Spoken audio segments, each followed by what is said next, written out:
Hello friend, ये हम BPSC और बिहार एसआई का एग्ज़ाम के लिए 25-25 क्वेश्चन का टेस्ट लगभग पर डे एक टेस्ट हम लोग करेंगे। हालांकि ये ऑल एग्ज़ाम के लिए इम्पोर्टेंट है, लेकिन चूँकि बीपीएससी और बिहार एसआई के लिए इसलिए इम्पोर्टेंट है कि इसमें कुछ क्वेश्चन बिहार से भी हम लोग देखेंगे। और इस तरह का जो क्वेश्चन है बहुत इम्पोर्टेंट है और परीक्षा में पूछे जाने की संभावना बहुत ज़्यादा है। तो आइए हम लोग इसको देखते हैं। पहला क्वेश्चन है, भारत का राष्ट्रीय जलीय जीव कौन है? ए है मांगुर मछली, बी है घड़ियाल, सी है गंगा का डॉल्फिन और डी है मगरमच्छ। तो भारत का राष्ट्रीय जलीय जो जीव है वो गंगा का डॉल्फिन है, यानी ऑप्शन सी इसका सही आंसर है।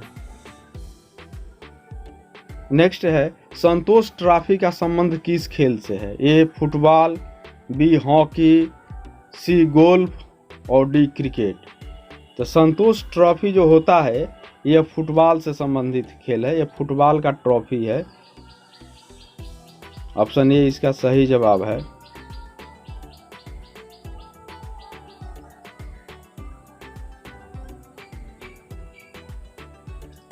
नेक्स्ट है, कबीर शिष्य थे? ए चैतन्य महाप्रभु के, बी रामानंद के, सी रामानुज के और डी तुकाराम के। तो कबीर शिष्य थे रामानंद के, बी ऑप्शन सही है। रामानंद के 12 शिष्य थे और जिसमें कबीर मुख्य थे, और कहा जाता है कि रामानंद ने ही दक्षिण भारत से उत्तर भारत में भक्ति की धारा को लाया थे। कौन से गोलमेज सम्मेलन में कांग्रेस ने भाग लिया था? ए प्रथम, बी द्वितीय, सी तृतीय और डी इनमें से कोई नहीं। तो गोलमेज सम्मेलन में जो कांग्रेस भाग लिया था वो द्वितीय गोलमेज सम्मेलन में भाग लिया था, यानी ऑप्शन इसका भी सही आंसर है। और 5 मार्च 1931 को जब गांधी इरविन समझौता हुआ था, जिसे दिल्ली समझौता के नाम से भी जाना जाता है, उसके बाद कांग्रेस ने गोलमेज सम्मेलन में राउंड टेबल कॉन्फ्रेंस में भाग लेना स्वीकार कर लिया और गांधी इसमें भाग लेने के लिए मुंबई से लंदन गए और ये शेष राजपूताना जहाज से वो गए थे। एक बार उत्तर प्रदेश पीसीएस में क्वेश्चन पूछ लिया गया था कि गांधी किस जहाज से गोलमेज सम्मेलन में भाग लेने गए थे, तो ये शेष राजपूताना जहाज से गए थे। और उधर से जब वो लौटे थे तो बेंस्टियाना नामक एक इटली का जहाज था, उससे वापस आए थे। और ये क्वेश्चन गोलमेज सम्मेलन से बहुत बार पूछा जाता है कि तीनों गोलमेज सम्मेलन में कौन भाग लिए थे? तो डॉक्टर बी.आर. अम्बेडकर तीनों में भाग लिए थे। नेक्स्ट क्वेश्चन है, लॉर्ड कॉर्नवालिस की कब्र कहाँ स्थित है? ए गाजीपुर, बी वाराणसी, सी बलिया और डी गोरखपुर।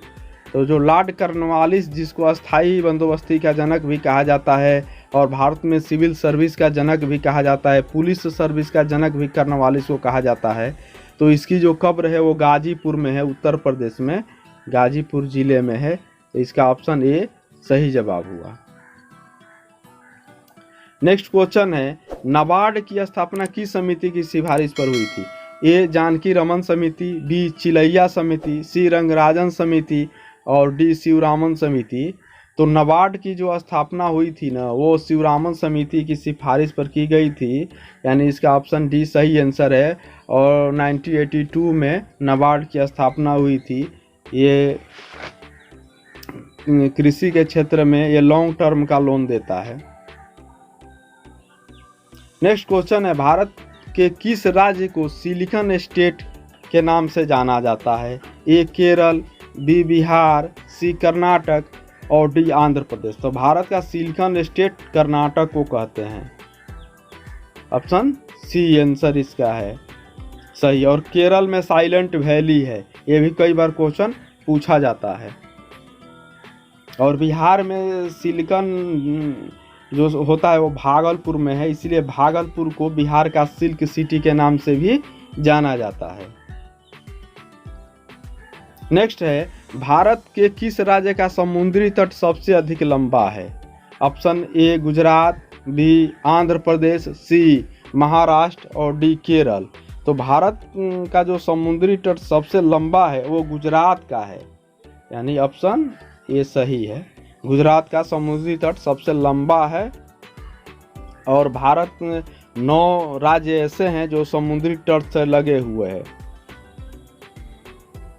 नेक्स्ट क्वेश्चन है, बिहार में सर्वाधिक औसत वर्षा कहाँ होती है? ए सहरसा, बी पूर्णिया, सी कटिहार और डी किशनगंज। तो बिहार में सर्वाधिक वर्षा होती है वो किशनगंज में होती है, यानी ऑप्शन डी इसका सही आंसर है। और यही कारण है कि बिहार में चाय की खेती भी किशनगंज में होती है। ये भी इम्पोर्टेंट है, क्वेश्चन बनता है कि बिहार में चाय की खेती कहाँ होती है, तो किशनगंज में ही होती है। और चाय के लिए सबसे अधिक वर्षा भी चाहिए, तो यही कारण है कि किशनगंज में अधिक बारिश होती है, वहाँ चाय की भी खेती हो रही है। नेक्स्ट क्वेश्चन है, भारत के किस राज्य का लिंगानुपात, यानी 2011 की जनगणना, उसके बाद जनगणना हुआ ही नहीं, 21 में कोविड के चलते जनगणना हुआ नहीं, तो अभी वही डेटा चलेगा जो भी जब तक जनगणना नहीं होती है तब तक वही डेटा एग्जाम में आते रहेगा। तो भारत के किस राज्य का लिंगानुपात सर्वाधिक है? Option A Kerala, B Tamil Nadu, C Karnataka और डी हरियाणा।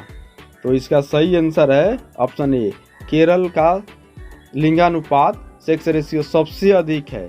और दूसरे नंबर पर आता है तमिलनाडु, और सबसे कम लिंगानुपात है वो हरियाणा का है। ये भी इम्पोर्टेंट है। नेक्स्ट क्वेश्चन है, मानव शरीर से में मास्टर ग्रंथि कहलाती है, यानी मास्टर ग्रंथि किसको कहते हैं, उसका नाम क्या है? ए थाइमस, बी है पिट्यूटरी, सी है थायराइड और डी है ग्नास। तो मास्टर ग्रंथि पिट्यूटरी ग्लैंड को कहते हैं, यह मस्तिष्क की ग्रंथि है पिट्यूटरी, ऑप्शन बी। इसी को हिंदी में पीयूष ग्रंथि कहते हैं, ये भी बहुत बार पूछा हुआ है। फिर अंग महाजनपद की राजधानी कहाँ थी? ए चंपा, बी पाटलिपुत्र, सी राजगीर और डी वैशाली। तो अंग जो आधुनिक मुंगेर और भागलपुर का एरिया है, इसकी राजधानी चंपा थी, ऑप्शन ए इसका सही है। और एक क्वेश्चन ये भी पूछा जाता है कि चंपा का प्राचीन नाम क्या था? तो मालिनी उसका प्राचीन नाम था, मालिनी। और बिहार में 3 महाजनपद थे। जब 6ठी शताब्दी में 16 महाजनपद का उदय हुआ था तो उस समय बिहार में 3 महाजनपद थे, एक मगध, दूसरा अंग और तीसरा बज्जी। अब बज्जी की राजधानी वैशाली थी जो 8 गणराज्यों का संघ होता था। मगध की राजधानी गिरिब्रज राजगीर जो बाद में पाटलिपुत्र में हुई वो थी, और अंग की राजधानी चंपा थी।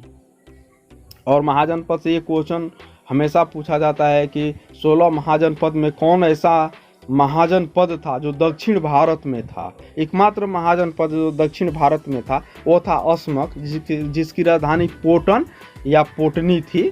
ये भी क्वेश्चन पूछा जाता है।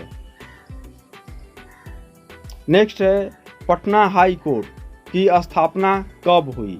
9 फरवरी 1916, 11 मार्च 1917, सी 1918, डी 1920। तो पटना हाई कोर्ट की जो स्थापना हुई थी वो 9 फरवरी 1916 हुई थी।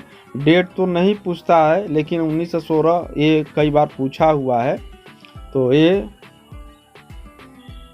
ऑप्शन ए इसका सही आंसर है। 1917 में पटना यूनिवर्सिटी बनी थी, ये भी पूछता है।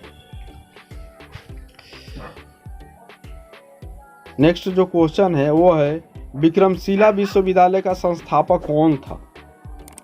ए धर्मपाल, बी कुमार गुप्त प्रथम, सी गोपाल और डी चंद्रगुप्त।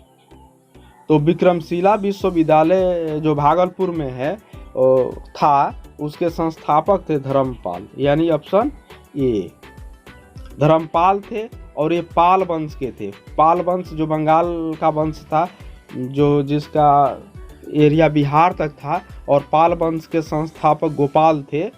और ये भी क्वेश्चन पूछा जाता है कि नालंदा विश्वविद्यालय का संस्थापक कौन था? तो ये गुप्त शासक कुमार गुप्त प्रथम थे जो नालंदा विश्वविद्यालय बनाए थे।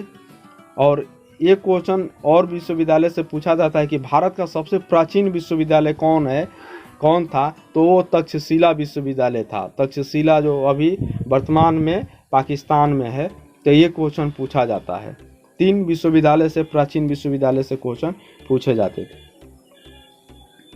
नेक्स्ट है, श्रीमती द्रौपदी मुर्मू भारत की राष्ट्रपति है, यानी रैंक इनका क्या है, चौथी राष्ट्रपति है। ए है 15वीं राष्ट्रपति, बी है 14वीं, सी है 16वीं और डी है 13वीं। तो श्रीमती द्रौपदी मुर्मू जी हैं, वो भारत की 15वीं राष्ट्रपति हैं, यानी ऑप्शन ये इसका सही है। और ये जनजाति समाज से आती हैं और ये संथाल जनजाति से संबंधित हैं और प्रथम आदिवासी राष्ट्रपति भी हैं। और मतलब ये सेकेंड चरण के मतदान की गिनती हुई, उसमें ये जीती थी। इससे पहले बीबी गिरी जीते थे और ये दूसरी राष्ट्रपति हैं जो द्वितीय चरण की गणना से जीती। नेक्स्ट है, नियंत्रक एवं महालेखा परीक्षक की नियुक्ति करता है। ए प्रधानमंत्री, बी राष्ट्रपति, सी उच्चतम न्यायालय का न्यायाधीश और डी लोकसभा का अध्यक्ष। तो नियंत्रक और महालेखा परीक्षक कैग, जिसका भारतीय संविधान के आर्टिकल 148 में व्याख्या की गई है, इसकी नियुक्ति राष्ट्रपति करता है, यानी ऑप्शन बी है इसका सही आंसर है। नेक्स्ट क्वेश्चन है, दियासलाई में प्रयुक्त होता है, जो जिसको हम लोग मैच बॉक्स कहते हैं। तो लाल फास्फोरस, बी सफ़ेद फास्फोरस, सी सोडियम और डी पोटेशियम। तो दियासलाई में जो प्रयुक्त होता है वो लाल फास्फोरस होता है, यानी ऑप्शन ए इसका सही आंसर है, लाल फास्फोरस। और सफ़ेद फास्फोरस का प्रयोग चूहे को मारने की दवा बनाने में होता है। नेक्स्ट क्वेश्चन है, एशियाई विकास बैंक का मुख्यालय कहाँ है? ए नई दिल्ली, बी में है काठमांडू, सी में है मनीला और डी में है जकार्ता। तो एशियाई विकास बैंक का जो मुख्यालय है वो मनीला में है, यानी ऑप्शन सी इसका सही आंसर है, मनीला। और ये मनीला फिलीपींस की राजधानी है। नेक्स्ट क्वेश्चन है, सबसे शुद्धतम जल है? ए समुद्र का, बी गंगा नदी का, सी वर्षा का जल और डी कुएं का जल। तो सबसे जो शुद्ध जल है वो है वर्षा का जल, ऑप्शन सी इसका सही आंसर है। नेक्स्ट क्वेश्चन है, भारतीय राष्ट्रीय कांग्रेस की प्रथम महिला अध्यक्ष कौन थी? A Sarojini Naidu, B Annie Besant, C Usha Mehta, D Kadambini Ganguly. तो भारतीय राष्ट्रीय कांग्रेस की प्रथम महिला अध्यक्ष थी, वो थी एनी बेसेंट, ऑप्शन बी। और 1917 में जो कलकत्ता अधिवेशन हुआ था उसने अध्यक्षता की थी। और अगर ये क्वेश्चन पूछ दे भारतीय राष्ट्रीय कांग्रेस की प्रथम भारतीय महिला अध्यक्ष, तब हो जाएगा आंसर सरोजनी नायडू। ये 1925 में कानपुर में अध्यक्षता की थी। दोनों दो तरह से, एक भारतीय जोड़ के पूछा जाता है, एक इस तरह से पूछा जाता है प्रथम महिला करके। तो दोनों का ये दोनों क्वेश्चन इंपॉर्टेंट है। नेक्स्ट है, भारतीय संविधान की संशोधन की प्रक्रिया किस देश से लिया गया है? ए अमेरिका से, बी ब्रिटेन से, सी दक्षिण अफ्रीका से और डी फ्रांस से। तो भारतीय संविधान में जो संशोधन की प्रक्रिया है वो दक्षिण अफ्रीका से लिया गया है, यानी ऑप्शन सी। और अनुच्छेद 368 में इसकी चर्चा की गई है संविधान संशोधन की। नेक्स्ट है, कॉमनवेल्थ गेम 2022 जो बर्मिंघम में हो रहा है में स्वर्ण पदक विजेता अंचिता सूली का संबंध किस खेल से है? वह यानी किस खेल से जुड़ी हैं? ए है टेबल टेनिस, बी है वेट लिफ्टिंग, सी है कुश्ती और डी है बैडमिंटन। तो अंचिता सूली का संबंध वेट लिफ्टिंग से है, यानी ऑप्शन बी इसका सही आंसर है। ये कुछ करंट के भी क्वेश्चन है, क्योंकि जब भी एग्जाम में होता है तो उसमें करंट से भी सवाल होते हैं। ये एक प्रकार का टेस्ट है, अगर आप लोग इसको देखिएगा, जो भी देखते हैं तो आप लोग टेस्ट लगा के फिर देखिएगा आप लोग कितना सही हो रहा है। और इस तरह के बहुत सारे टेस्ट इस चैनल पर आएंगे, आप लोग उसको देखिएगा। खेतड़ी ये राजस्थान में है, किसके उत्पादन के लिए प्रसिद्ध है? ए लोहा, बी तांबा, सी सोना और डी अभ्रक। तो खेतड़ी है ये तांबा के लिए प्रसिद्ध है, ऑप्शन बी इसका। और ये नहीं, प्राचीन काल से ही मतलब कि आप हड़प्पा सभ्यता पढ़ते हैं तो उस समय भी खेतड़ी था तांबा के लिए प्रसिद्ध। नेक्स्ट क्वेश्चन है कि भारत के राष्ट्रपति मृत्युदंड को क्षमा किस अनुच्छेद के तहत कर सकते हैं, यानी उनको क्षमादान की शक्ति किस अनुच्छेद से मिली है। तो ये अनुच्छेद 61, बी में है अनुच्छेद 53, सी में है अनुच्छेद 72 और डी में है अनुच्छेद 123। तो भारत के राष्ट्रपति को मृत्युदंड क्षमा की जो शक्ति है अनुच्छेद 72 में मिली है, यानी सी इसका ऑप्शन सही है। 61 ये भी इम्पोर्टेंट है क्योंकि यहाँ से महाभियोग की बात होती है। और अनुच्छेद 123 राष्ट्रपति अध्यादेश जारी करता है, 53 वो कार्यपालिका का प्रधान है। ये सारे इम्पोर्टेंट अनुच्छेद हैं।